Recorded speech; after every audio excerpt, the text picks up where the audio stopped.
Alright, trying to thought it just derailed right there, so okay, let's try this one more time.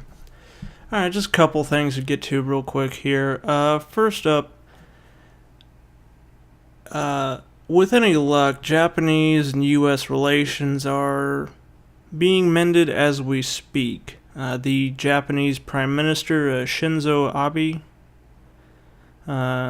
is currently spending a weekend away with Donald Trump at his Mar-a-Lago resort, playing golf in Florida. This is, of course, following probably one of the most awkward handshakes in history. Just look at that. Look at that face. That is I would really rather be somewhere else face right there. Some things really do transcend language. But, anyway, they got off to a bit of a rocky start, but it's cool now. They're heading out. They're going. There you go, see? Trump's in a ball cap. He's kind of right there. This is looking okay. Let's see. He looks a little concerned. But, I'm sure it'll be fine. Oh, shit. Wow. Okay. That is a disturbing picture, I'm telling you. That's not good. Prime Minister, do you need to be rescued?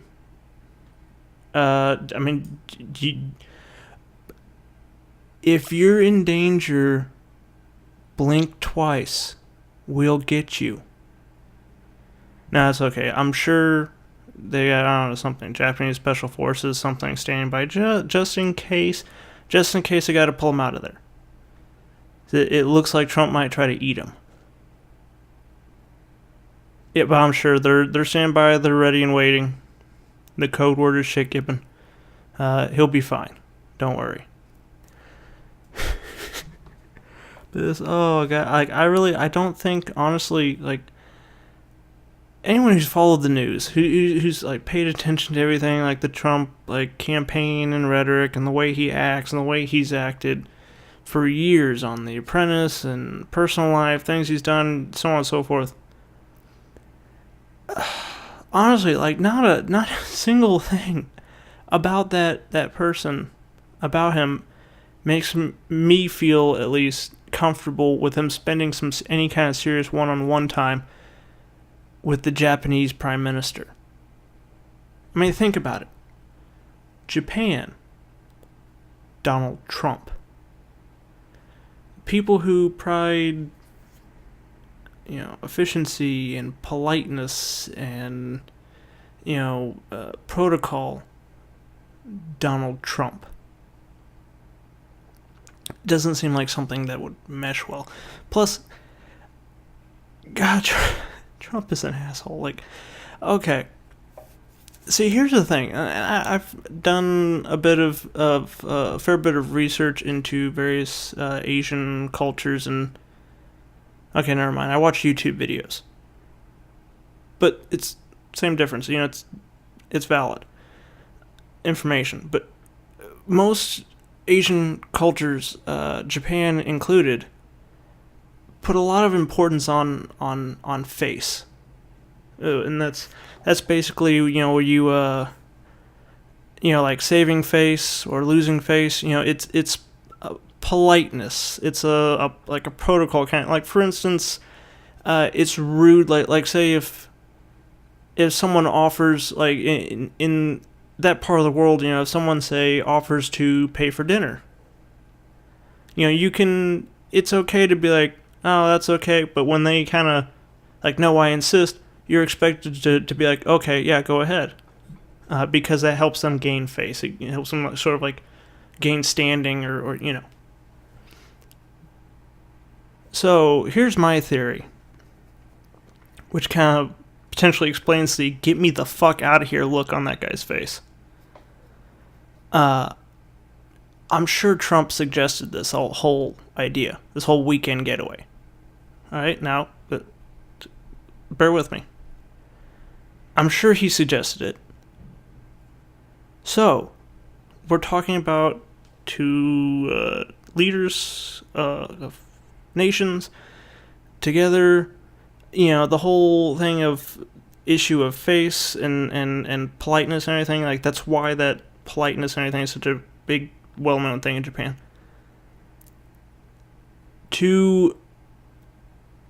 In that culture, it would be deeply offensive for the Japanese Prime Minister to refuse or to decline that invitation. So, yeah, he's not having a good time. I can bet you that. Like, oh man, someone fake an attack, like fake a friggin' invasion of Japan or something, so he can get the hell out of there. Just come on, help the guy out. But man, I honestly, I'm not sure what kind of good this is going to do for U.S.-Japanese relations. But okay, moving on. The more kind of slightly more serious, I guess, side of the show here, or this episode. In the running, or at the top of the list for this week's Shitty Corporation Award, is Marathon Pharmaceuticals LLC. Now, this is a company who they specialize in something called orphan drugs, and that's basically a special sort of classification that the FDA has for pharmaceuticals meant to treat rare diseases. And it's like something like under 200,000 or less people in the country that have it, and it qualifies as an orphan drug or something. But anyway, they announced on Thursday, the FDA announced that it had approved a drug for the treatment of Duchenne muscular dystrophy. It's DUCHENNE, muscular dystrophy. Again, links in the description for that. This is a drug that has been put through by Marathon Pharmaceuticals, and it is actually the first medication of its kind for treating this illness. It's an illness that usually hits young boys at around, I think it's somewhere around 3 to 5 years old, 5 to 15, something like that. And it's a steroid, and it helps with, it doesn't treat the disease or cure it, but it sort of slows it down. It slows down some of the effects of it. Now, the drug's generic name is Deflazacort, I believe. Again, link in the description, and I'll type it out down there. And it was actually not a new drug. It's actually been around for a number of years. I've found studies dating back to about almost 10 years ago in Canada and the UK, as far as its studies being done as far as for using it for the treatment of Duchenne muscular dystrophy and various other ailments, arthritis, things like that. It's like prednisone, but it doesn't have the same kind of side effects. Well, and it had been sort of unofficially used until now. Some patients or families or parents of patients with this illness have been importing it from the UK and from Canada and using it for the treatment of their children's muscular dystrophy. But, now, fortunately, thanks to Marathon Pharmaceuticals, they will be able to get it, the FDA-approved version, in America for $89,000 a year. Let me say that again. $89,000 per year is what Marathon Pharmaceuticals says that they would be charging for this medication. That alone is like, seriously, really? Damn. But it gets better. The families that were actually importing it from UK and Canada had actually been paying on average around $1,600 a year.